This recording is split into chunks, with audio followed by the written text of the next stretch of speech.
Hey, this week we're talking about the Dell, here it is, that's not the Dell, this is the Dell. The Dell 7220 versus the Durabook R11 tablet.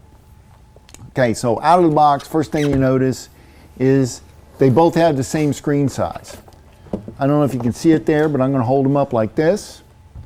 And you can see basically the screens are the same size, but the Dell is slightly larger. So if I put the Durabook on there, you can see it's about ½ an inch larger casing. Weight-wise, they're about the same at just under 3 pounds. Some major differences that I noticed.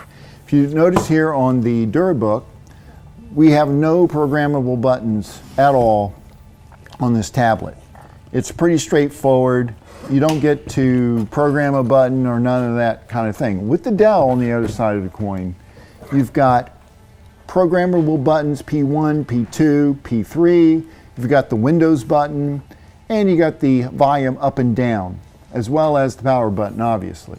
Another nice feature is the Dell's webcam camera comes with a cover, so that if you want privacy, you can just slide the cover over and nobody can see what's going on.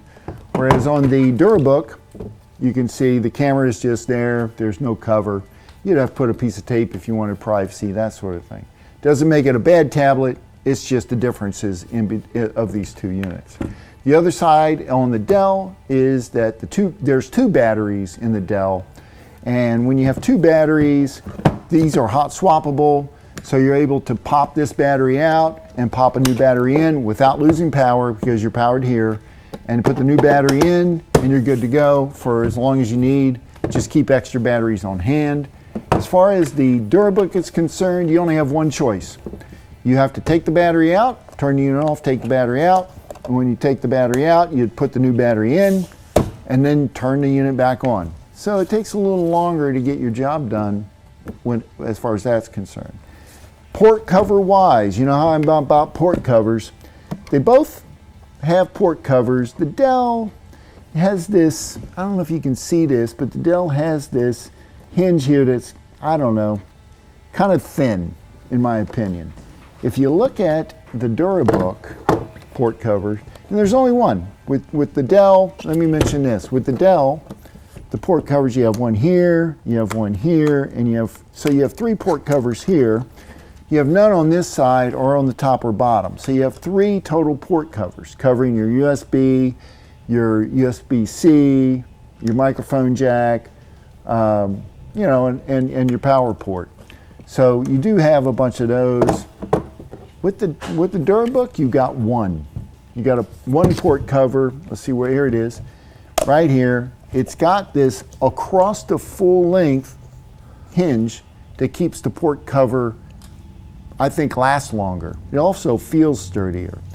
It of course covers all the important ports.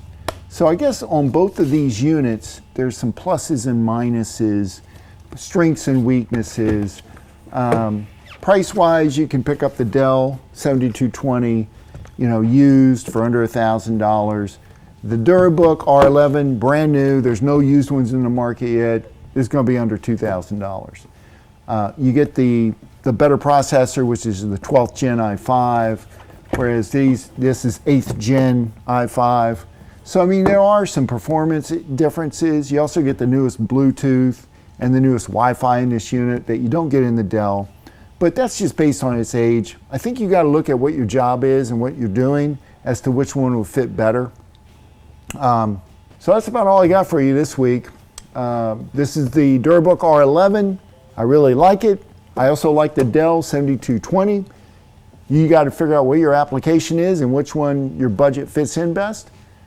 But I want to know what your comments are, so please leave them below. I try to get to everyone that leaves a comment or a question. But until next week, I'll see you guys.